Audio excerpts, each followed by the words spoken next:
Bienvenidos a la Ruleta Sagrada y la continuación de esta nueva serie sobre las enseñanzas e historias de la vida del presidente Russell M. Nelson. Este tema es diferente a lo que normalmente comparto aquí en mi canal. Típicamente comparto temas doctrinales o temas sobre las enseñanzas de las Escrituras o de Jesucristo. Aquí les comparto algo de la vida de nuestro profeta actual. Si ustedes son nuevos al canal, les invito a que puedan suscribirse al hacer clic en el botón rojo que se encuentra aquí abajo. Después, por favor, hagan clic en la campanita y seleccionen la opción de recibir todas las notificaciones del canal. Les invito también que vean los otros videos que he mencionado, que se encuentran aquí en el canal. Y espero que puedan disfrutar de un buen estudio sobre el Evangelio al ver esos videos. Bien, continuemos con esta biografía de la vida de Russell M. Nelson. ¿Cómo pasó de que le dijeran en la escuela de medicina que no debía manipular el corazón humano o sería desacreditado como médico a ayudar a construir la primera máquina corazón-pulmón? A Russell Nelson se le preguntaría eso muchas veces en su vida. Oh, yo era curioso, él respondería. La insaciable curiosidad de Russell se manifestó pronto. Mucho antes de su adolescencia, obtuvo su propia tarjeta de biblioteca para la antigua biblioteca pública de Salt Lake City, ubicada entonces en la dirección del 15 South State Street. Los sábados y en los días de verano se subía al tranvía. Iba al centro de la ciudad, a la biblioteca, y pasaba horas sacando libro tras libro de los estantes y pasaba horas leyendo, leyendo y leyendo. Leyó libros sobre el sistema nervioso, sobre béisbol, mamíferos, historia estadounidense, lo que fuera. Lo, in- lo intrigaba incluso el sistema decimal Dewey que se utilizaba para catalogar libros. Estaba fascinado tan solo por la metodología sobre cómo mantenían una biblioteca. Así que básicamente iba al centro de la ciudad los fines de semana, me autoeducaba, luego me subía al tranvía y me iba a casa. Por curiosidad y el apetito por aprender de Russell, también lo motivaron dentro del salón de clases y su innato intelecto generalmente lo colocó a la cabeza de la clase. Se saltó el quinto grado y, a pesar de ser el miembro más joven de su clase en East High School, la preparatoria East High, se graduó en 1941 como el mejor estudiante cuando tenía 16 años. Cuando ingresó a la Universidad de Utah, la Segunda Guerra Mundial estaba en pleno apogeo y la Fuerza Aérea, la Marina y el Ejército necesitaban más médicos. Durante la escuela preparatoria, Russell había decidido que quería dedicarse a la medicina. Esa decisión había decepcionado temporalmente a su padre, un ejecutivo de publicidad, quien imaginaba a su hijo siguiendo sus pasos. Pero al final, tanto su madre como su padre lo apoyaron, por lo que cuando se matriculó en la universidad, Russell tenía clara su intención de convertirse en médico. La presión de la guerra afectó el calendario de la universidad, pero él asistió todo el año trabajando simultáneamente en su licenciatura y doctorado finalmente. El joven Russell Ballard estaba varios años por detrás de Russell Nelson, tanto en el East High School como en la Universidad de Utah. Era una leyenda en el East High School, recordó más tarde el presidente M. Russell Ballard. Se destacó como líder en el East High School, asimismo en la Universidad de Utah. Se convirtió en un líder de casi todo en lo que intervino. Desde entonces lo he visto como uno de mis modelos a seguir. Era un joven genio, confirmaría más tarde el elder Gregory A. Switzer, también médico. He hablado con personas que fueron sus compañeros en la escuela de medicina y siempre supieron que él sería el número uno de la clase. Cuando vas a la escuela de medicina, hay ciertos médicos que no solo tienen confianza o destacan, sino que son geniales, brillan. Él encajaría en esa categoría. Antes de 1942, cuando la mesa directiva de la Universidad de Utah aprobó una escuela de medicina de 4 años, aquellos que estudiaban medicina allí podían tomar solo 2 años en el curso y luego tenían que ir a otro lugar para graduarse. Russell estaba en una de las primeras clases de la nueva escuela de 4 años. Teníamos un cuerpo docente brillante y agresivo, ansioso por hacer un buen nombre para la escuela, recordó él. Solo 26 de los 52 estudiantes que comenzaron en su clase se graduaron en 1947. Algunos tuvieron que repetir 1 o 2 años. La capacitación fue sobresaliente. Varios de sus profesores se convirtieron en figuras paternas para él. Yo los quería mucho y los respetaba.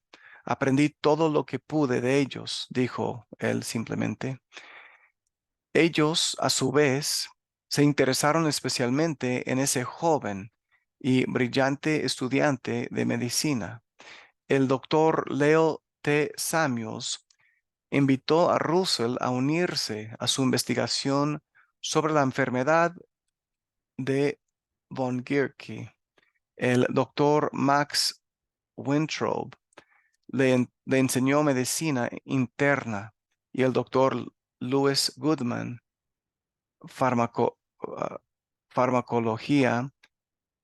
El doctor Philip B. Price, hijo de un ministro presbiteriano nacido en China, lo consideraba su protegido en cirugía.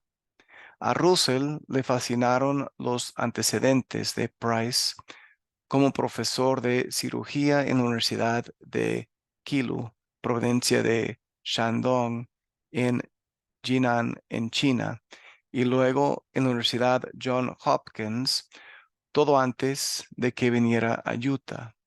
Y cuando Russell estaba a punto de graduarse de la Universidad de Utah y el doctor Emil Holmstrom se enteró de que estaba interesado en la cirugía, tomó el teléfono e hizo arreglos para que Russell hiciera su pasantía y servicio de posgrado en la Universidad de Minnesota. Entonces consideraba como una de las universidades más prestigiosas del mundo en formación quirúrgica, perdón. El doctor Owens H. Wangenstein enseñó allí y, según la evaluación de Russell, fue posiblemente uno de los formadores de cirujanos más destacados que hemos tenido en este país. En cada clase y de cada profesor, Russell era una notoria, esponja, absorbiendo y absorbiendo tanto conocimiento e información como podía. Estuvo a su favor que desde los primeros días la Escuela de Medicina de la Universidad de Utah se esforzó para brindar capacitación médica de vanguardia. A lo largo de los años, entre los exalumnos notables se incluyen a William DeVries, un renombrado cirujano en cardiocirugía, que realizó con éxito el primer implante permanente de corazón artificial, a Robert Jarvik, el inventor del corazón artificial, y a J. Charles Rich Jr., neurocirujano nombrado presidente de la Asociación Estadounidense de Cirujanos Neurológicos; Adele G. Renlund, destacado cardio- cardiólogo y más tarde miembro del Quórum de los 12 Apóstoles; y a Robert Metcalf, pionero en cirugía ah, artroscópica y medicina deportiva. Russo tenía 22 años cuando se graduó como el primer lugar de su clase, tanto en la licenciatura como en un doctorado en medicina de la Universidad de Utah en agosto de 1947. Los intereses de Russell Nelson eran multifacéticos, pero su pesada carga de la universidad no le impidió explorar actividades extracurriculares. Él tenía tanto talento musical, entre otras cosas. Aunque aprendió a leer música, tenía un tono perfecto y una habilidad casi asombrosa para tocar el piano y más tarde el órgano. Am, Tenía casi asombrosa, la habilidad asombrosa, perdón, para tocar el piano de oído y lo hacía tan bien como podía con música de fondo. Además tenía una hermosa voz de barítono. De hecho, si no hubiera sido por su buena voz para cantar, es posible que nunca hubiera conocido a Denzel White. Un día de 1942, Gail Plummer reclutó a Russell para que aceptara un papel en la obra Hayfoot Strawfoot, que estaba dirigiendo en Kingsbury Hall, en el campus de la Universidad de Utah. Russell al principio se negó. Su trabajo en el curso previo a la medicina le consumía todo el tiempo, pero Plummer persistió y finalmente Russell aceptó. Cuando entró en el teatro para el primer ensayo el 16 de abril de 1942, Russell quedó instantáneamente fascinado con una hermosa chica de cabello oscuro en el escenario que tenía la voz de soprano más hipnótica que jamás hubiera escuchado antes. Ella captó su mirada y su oído. ¿Quién es esa hermosa chica que canta ahí arriba?, le preguntó a Plummer. Su nombre era Denzel White, y Russell no podía creer su buena suerte cuando supo que el papel que había aceptado interpretar era el opuesto al de ella. Al salir de esa primera reunión, se apoderó de él un sentimiento vívido y tal vez esperanzador. Era la chica más hermosa que había visto en mi vida, dijo, y sintió que tuvo la esperanza de que ella fuera la chica con la que se casaría. Para él fue amor a primera vista. El joven estudiante de medicina comenzó a salir con esa adorable chica que estudiaba para maestra de primaria y afortunadamente Danzel sintió la misma atracción por él. De hecho, poco después de su primer encuentro, hizo un viaje a Perry, Utah, para visitar a los padres de ella, Maud Clark White y Leroy Davis White. Aunque ella conocía a Russell desde hacía poco tiempo, les dijo a sus padres que había conocido al hombre con el que quería casarse. Me enamoré locamente de Denzel, dijo Russell, y ella dejó en claro que nadie se iba a casar con ella a menos que pudieran hacerlo en el templo. Ella daba eso por sentado. Para un joven como Russell, cuya educación en el Evangelio hasta ese momento había sido modesta, aunque había aumentado en sus últimos años de adolescencia, casarse con Denzel en el templo se convirtió en una gran motivación para que él aprendiera más sobre el Evangelio y se preparara para ir al templo.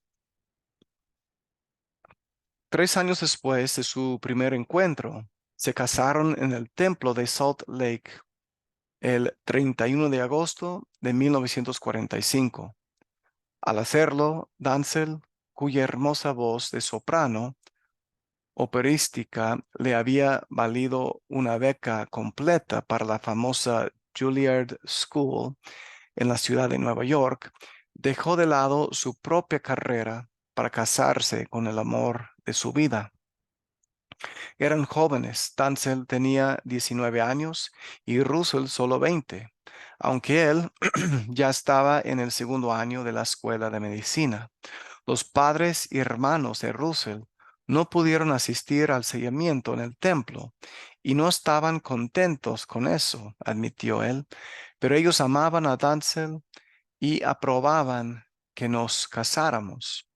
Así que eso les ayudó a lidiar con el hecho de que su inactividad en la iglesia les impedía estar en el templo. Danzel y Russell habían salido en citas durante la Segunda Guerra Mundial, con toda la incertidumbre y los desafíos únicos que planteaba esa época. Y ya casados, ella lo apoyó financieramente y de varias maneras, mientras terminaba él su carrera en la Escuela de Medicina en 1947. Luego se fueron a Minnesota, el estado de Minnesota, para lo que sería el comienzo de un largo camino de estudios, de posgrado y de formación médica avanzada. Eran jóvenes e inocentes acerca de lo que les esperaba, y también eran jóvenes en el Evangelio. Mientras que Danzel procedía de un hogar devoto de santos en los últimos días, Russell no, y la comprensión de ambos sobre el Evangelio era modesta. Cuando nos casamos en el templo, no conocíamos bien las escrituras, explicaría Russell más tarde, pero sí sabíamos Mateo 6:33. Mas buscad primeramente el reino de Dios y su justicia, y todas estas cosas os serán añadidas. Eso se convirtió en la estrella polar de cada decisión que tomamos juntos. Salir de Salt Lake City, donde Danzel y Russell estaban rodeados de familiares y amigos de toda la vida, fue una gran aventura y un poco desconcertante al mismo tiempo. Muchos años después, sin embargo, Russell diría, dejar el nido paternal es el mejor vínculo matrimonial que puedo imaginar, porque un esposo y una esposa tienen que enfrentar juntos sus desafíos. No pueden ir corriendo a casa con mamá o papá. Te aguantas y lo resuelves.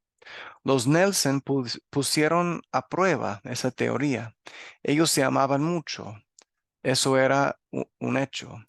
Pero en 1947, después de una guerra mundial, nada fue fácil. El simple hecho de encontrar transporte a Minneapolis fue una hallanza. Con el país en pleno proceso de reconstrucción y fabricación de suministros, nadie fabricaba aún autos nuevos, por lo que los vehículos escaseaban. El padre de Russell siempre apoyó a su hijo y de alguna manera logró conseguirles un automóvil. Y Russell y Danzel entonces se dirigieron a Minneapolis. Allí, como siempre, se dispuso a hacer dos cosas a la vez: presentarse como interno en los hospitales de la Universidad de Minnesota y también obtener su doctorado con especialización en cirugía y en fisiología. Los Nelson no conocían a nadie en Minnesota, así que estaban solos allí. No habían suficientes apartamentos para acomodar a todos los estudiantes que acudían en grandes grupos a la universidad, por lo que Russell y Danzel tuvieron que hacer una audición para tener un apartamento. Cuando un propietario finalmente decidió arriesgarse con ellos. Su renta era de $72.50 al mes, la mitad de lo que ganaba Danzel como maestra de una escuela. Básicamente ella era su único medio de subsistencia, por lo que gastar en su pequeño apartamento la mitad de lo que ganaba parecía demasiado. Pero eso fue solo el comienzo de un lidiar con ingresos escasos. Los mayores desafíos financieros para la joven pareja estaban por venir, porque el doctor Nelson se estaba embarcando en años de formación postdoctoral que se interrumpirían aún más cuando él se alistó en el ejército al estallar la guerra de Corea. Pasaron 12 años y medio desde el momento en que recibí mi doctorado hasta que cobré mi primera factura por servicios ah, quiru- quirúrgicos, recordó Russell. Tuvimos que pedir dinero prestado. Danzel ganó algo y yo gané un poco aquí y un poco allá. De alguna manera sobrevivimos. El traslado a Minnesota fue un ajuste para ambos. La pasantía de Russell fue absorbente y agotadora, y a menudo se le pedía que permaneciera en el hospital durante días completos. Esto dejó a Danzel a menudo caminando sola en las heladas calles de Minneapolis para volver a casa y encontrar un apartamento que parecía vacío. Una noche cuando Russell llamó desde el hospital para ver cómo estaba, ella dijo con algo de emoción, necesito tener algo vivo en la casa. Russell reconoció que se trataba de una solicitud razonable. Así que le compré un pez dorado, dijo Russell. Poco tiempo después descubrió que estaba esperando a su primer hijo, así que sus días de estar sola en casa pronto terminarían. Durante los años y décadas siguientes, cuando Russell escuchaba a las parejas jóvenes preguntarse si podían permitirse un lujo de tener hijos, decía, si hubiéramos esperado hasta que pudiéramos mantener a un hijo, nos habríamos perdido a Marsha, Wendy, Gloria, Brenda y Silvia, la mitad de nuestros hijos. ¿A quién hubiéramos dejado fuera? Y con el tiempo habríamos extrañado a sus esposos, a sus hijos, a los hijos de sus hijos. Todo en nuestra familia se habría reducido a la mitad. A pesar de su pobreza y la montaña educativa que tenían por delante, Russell y Danzel tuvieron a su primera niña, Marsha, el 29 de julio de 1948, justo cuando el doctor Nelson completaba su pasantía. Durante esos primeros días aprendieron a confiar el uno en el otro, a trabajar juntos en los problemas, compartir la carga de la familia, la escuela y el trabajo, y hacerse un lugar en el mundo. Conocían el estrés y la presión, pero sus vidas eran plenas y, si les hubieran preguntado, habrían insistido en que se sentían ricos porque se tenían el uno al otro. Hemos terminado con esta parte de la vida del presidente Russell M. Nelson y se darán más detalles en el siguiente video. Sobre lo que hemos escuchado hoy, hermanos, díganme qué aprendieron del profeta y qué les llamó la atención de esta parte de su vida. Dejen sus comentarios en la sección que se encuentra abajo. Favor de compartir el video con los demás para que puedan disfrutar de estas historias y enseñanzas de la vida del presidente Nelson. Inviten a sus familiares y sus amigos, por favor, a que puedan venir al canal y a suscribirse. Espero que aquí en este canal, La Arboleda Sagrada, ustedes hayan encontrado nuevamente su lugar apartado y especial en caso específico para aprender algo más sobre la vida del presidente Russell M. Nelson. Nos veremos en el próximo episodio o el próximo video aquí en la Arboleda Sagrada. Les mando un abrazo muy fuerte, hermanos, deseando que estén muy bien. Cuídense mucho y nos veremos en el próximo video. Cuídense y nos vemos. Chao.